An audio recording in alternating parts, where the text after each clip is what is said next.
Welcome to my studio. My name is Jabulani Ori, aka Jabu, a lifelong artist and a lifelong gamer who loves to talk about the visuals in games. The art that you see being made over here somewhere is actually what I'm currently working on. I'm a digital painter and I'm in the process of making wearable art in the form of t-shirts. So if you'd like to see the progression of the art being made to the left or the right, please watch my future videos so you can see when this is actually completed. Anyway, because it's the end of the year, I think superlatives are in order. Ranking lists, reflection, things of that nature. So here are my top 5 beautiful games of 2025. I want you to keep in mind, I'm talking about art, not graphical fidelity, which I know we all find very delicious. Very delicious. Visual eye candy. So number 5, Silent Hill F. Now, I typically don't play horror games, but when I do, they have to be enough to intrigue me to continue playing. And that's exactly what this game did. Silent Hill F, I can't say it came out of left field, but I kind of impulse bought it. I impulse bought it because I saw the trailer and I saw the main character, Hanako, running from some red shit. And I was like, that looks interesting as well as beautiful. So let me give it a try. This game was probably one of the most atmospheric, spooky ass games I've played in a long time. Like I said, I don't play horror games, so it was a frontier for me. The visuals in Silent Hill F are visuals that mess with your mind. These developers used beauty, in my opinion, alongside the obscurity of fog to create your fear. So as you're playing through the game, you're starting to see things change visually, and that adds to your psychological paranoia, because things aren't the same in the subsequent playthroughs. I beat the game around 2.5 times. I didn't get it to the third ending because I wanted to play something else. I get visual fatigue. What can I say? I'm an artist. Everything from the lighting, the atmospheric mood, the enemy design, especially the enemy designs, I absolutely love. And last but not least, Hanako's wonderful journal. The map, as well as the journal, also went through psychological visual variation to the point where the journal that you're looking at in the beginning of the game is completely different in subsequent playthroughs. You gotta play that game more than once to get the full effect. Silent Hill was fire. I loved it as a game, and I love the visuals. Number 4, and here's one that might create some arguing in the comments section, which is fine. The second coming of Expedition 33. Now, I know a lot of people say this is my favorite game of ever, and I respect that, you know? I mean, because back when Final Fantasy VII came out, when I was a young lad, I thought it was the greatest thing since sliced bread, you know? But because I have so much experience with so many RPGs, JRPGs in particular, Expedition 33 was good, you know? But it just didn't hit like the masterpiece that everyone else got. I didn't get the same hit, you know? And I think it's because I'm desensitized to beautiful JRPGs. I'm a Final Fantasy fan, man, and like, yeah, they are not lacking in the beauty department. So, Expedition 33 looked incredible, almost dreamlike. That's the one thing that I took away from that game. I know a lot of people, you know, they get the drama, they see the blood and the this and the that, and they're like, yeah, it's gritty and it's grimy, and that's why it's the best, and you got the French in there, and it's great, man, it's great. And I'm like, yeah, I know, I get it, but that's not what intrigued me. What intrigued me was how these guys took art and they put it front and center, and everything else around in that game revolves around art. So I felt like it was a love letter to me and my kind. There are a couple of things that I didn't really care too much about the game, but for the most part, I loved the character design. The enemy design, I think they're little works of art in their own right. And the environment just kept my mind wandering, which is a very, very good thing. Expedition 33, I believe, did a fantastic job in creating a world that I was actually visually interested in. And yes, as I discussed in my video, I did kind of guess some of the things that were gonna happen in the story, and I was ultimately right about the twist because of the naming conventions within the game. But that is not necessarily a fault of the developer, Sandfall. The naming conventions just hit the head of the nail a little bit too hard. I mean, I've been studying art my entire life. So you can't just be dropping artist names, artist techniques, and labeling everything in an artsy-fartsy way and think I'm not gonna guess your story. Fantastic game nonetheless. Number 3, now this game did not come out in 2025. As I said in the beginning of the video, these are my favorite, my most beautiful games in 2025, meaning what I played in 2025. The next game, I think it changed me as a gamer. That game is none other than Baldur's Gate 3. Now, when it comes to Larian, these guys know what they're doing. But one thing that I always found kind of off-putting about Larian games, I played Divinity 1 and I played Divinity Original Sin 2. I've played both of them before Baldur's Gate 3. The one thing that I always wished for was, you know, more of a Mass Effect mix in there. And I must admit, Mass Effect is my favorite series of all time. I gotta give credit where credit is due. So the fact that the team over at Larian decided, hey man, you know, we could do Mass Effect. We could put that in the fantasy world. You know, we could make it interesting and nail it. Chef's kiss. Magnificent. It's just nice. When I tell you Baldur's Gate put me in a gaming hole is when you finish a game and you feel like you're having an existential crisis because you don't know what to do with yourself anymore. This game did it. And I believe the visuals had everything to do with it. And I know some people are gonna look at the Baldur's Gate cutscenes and say, hey man, this game doesn't look as good as this game and blah, blah, blah, blah, blah. But what we're hunting for is the emotional attachment to the story through the visuals. And they nailed it here. Yes, the graphical fidelity is not as high as some of the other single player games, but in Baldur's Gate, it was enough, more than enough, to captivate me in this massive world full with all these odd creatures and odd characters and have me actually care. The game was so beautiful that I almost shed a tear at the end. Keep in mind, I played it after it got patched up. I played it late, I played it in 2025. I saw this game on early access, but I don't do early access, so I had to wait till it came out.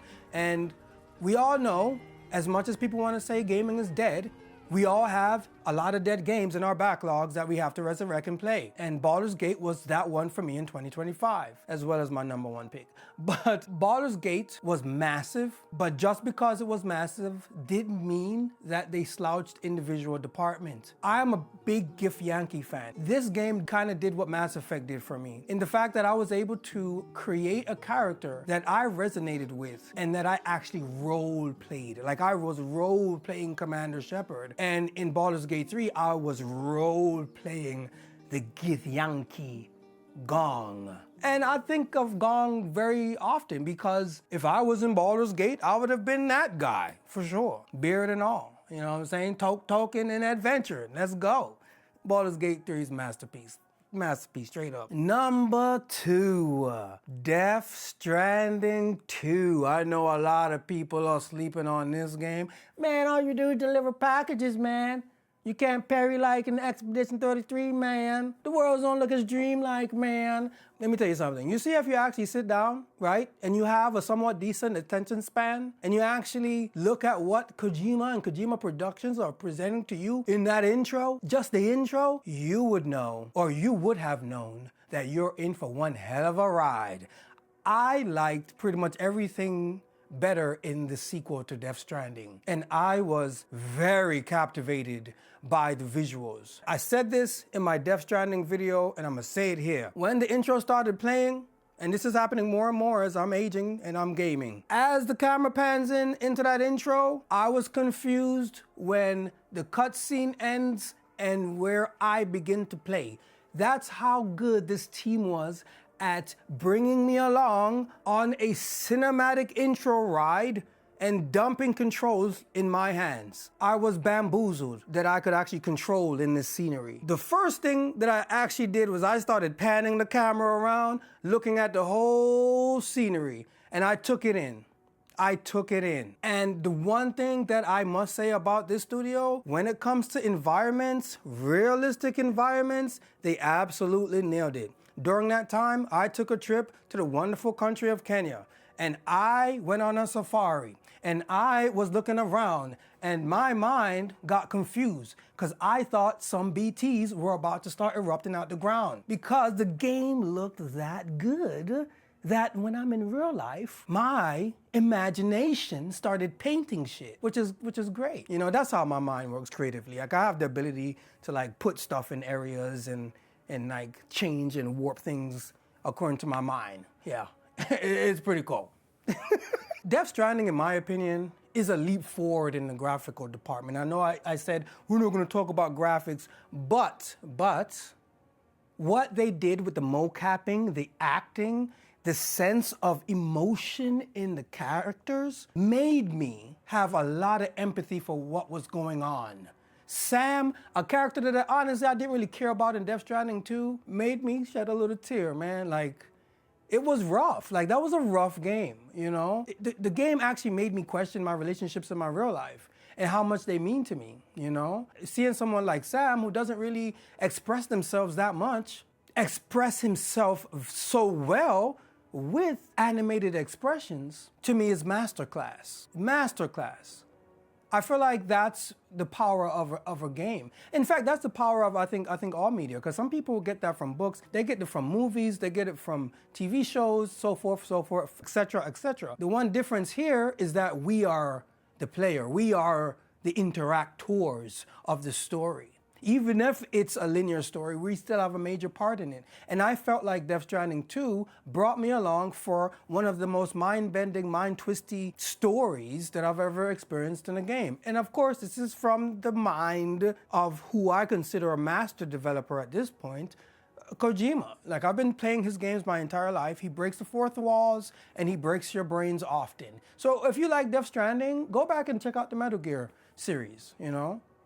So it's a lot of game, but it's worth it. It's definitely worth it. Death Stranding 2, fire. So here we are. My number one most beautiful game of 2025. And, you know, the game is not even from 2025. The older I get, I'm starting really not to care about the zeitgeist, man. I'm really just kind of like, I'm gonna play games for me. I'm an artist, and being an artist is very stressful. Trying to survive, they taught me in college that, man, you might starve out here. And they weren't wrong. So I wanted number one to be a game that actually made me question why I am making art in the first place. That game was Unicorn Overlord. Yeah, and I know it came out in 2024, but like I said, it is my list.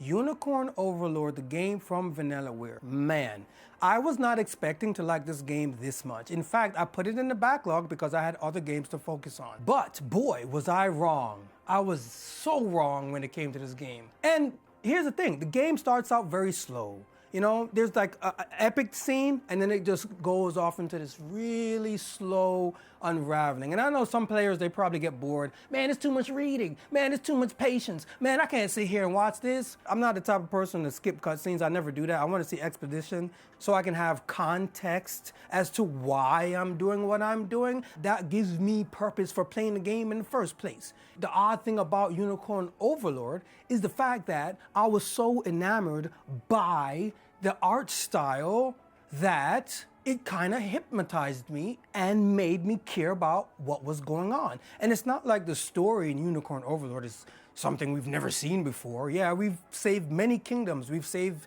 many worlds, we've saved the universe many, many times in all our games. So it's not like it's something crazy, but it's just the care and the passion at which was presented in this game that I am obsessed with. And yeah, I know some things repeat and it's not like perfect, but the fact that in this day and age of all of this 3D goodness, like I just saw Avatar, the whatever, fourth movie or third movie or whatever, and I was like, yeah, man, like I think we've hit a wall. I don't think we can get much better in the visuals when it comes to movies. I think this is it. I don't know, like what else can we do, right?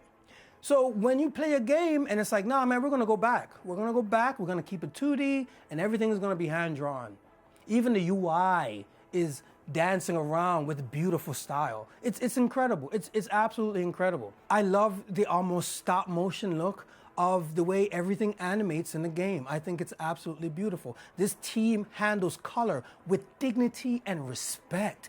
Dignity and respect. And that really had a profound impact on the way I see color within my own art. Because I'm the type of person where I love bright colors. I love saturation, and I kind of abuse color. Like I kind of abuse color because there was a point in my life where I was just a black and white artist. I was just doing charcoal drawings and stuff like that. So the fact that later on in my life, I found the beauty of using color, it really made me aware of color usage in the games that I'm playing. I have a deep, profound respect for the art that's in games because I know what it's like to sit there and slave away in front of a canvas. I'm a digital painter, so I'm in front of a digital canvas for hours on end until you get a result that you're satisfied with. Playing Unicorn Overlord, I felt like these guys took their craft to another level.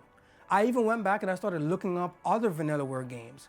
And there's a huge increase in quality and just visual fidelity in between each game. It's like the art style has evolved, but you can still recognize it as that same Vanillaware love. And I felt loved playing this game. I played it for over 100 hours. And I haven't even done a second playthrough yet. Man. Oh, and one of my favorite things that I experienced this year in the game was actually the world map. The world map is the actual game. I mean, I came from a background of playing a lot of JRPGs, so to us, a world map is like everything. Because of Unicorn Overlord, it made me realize like, hey man, wait a minute. I'm not fitting to just sit up here and play what's popular. I want to play what I think is my bread and butter, those RPGs. So Baldur's Gate and Unicorn Overlord, they made me realize, man, like, hey, we're all nerds here, man. Let's nerd out. So the game got me prioritizing RPGs, you know. I'm just gonna try to look for RPGs that got some visuals going for it. And I'll focus on that. But check out Unicorn Overlord. It's always on sale. It's on PSN Plus, PSN Premium. It seems like everything is on that nowadays. So you can just go ahead and check that out. Do me a favor, head to the comment section and leave your top 5 most beautiful games of 2025. I don't even care if it came out in 1992. If you played it in 2025 and you found that game beautiful, you put it on that list. If it makes that top 5, it made the top 5. And don't feel like you have to go with the zeitgeist. Don't put Expedition 33 as number 1. Don't do it, unless you really mean it, you know? So, for those of you, again, who forgot who I am, my name is Jabulani Ori. The work that you see being made over here is actually work I'm making with my hands. If you'd like to see more of my work, you can head over to my website. I have a small selection of art there that you might fancy. That website is jahbu.com, just jabu.com. If you're on social media, simply follow me on Instagram, because I'm not dealing with TikTok anymore. Instagram, under the handle JAHBU_ART. Jabu_art. I hope you guys are having a lovely holiday season. I hope you guys have a wonderful New Year's, even though it will probably be gone by the time I edit and create this video. Until next time, my wonderful people, I gotta get back to playing Like a Dragon Infinite Wealth, Shinobi, and Pathfinder Wrath of the Righteous. Until next time, my wonderful people, one love, peace, and make sure you smile. Smile, man.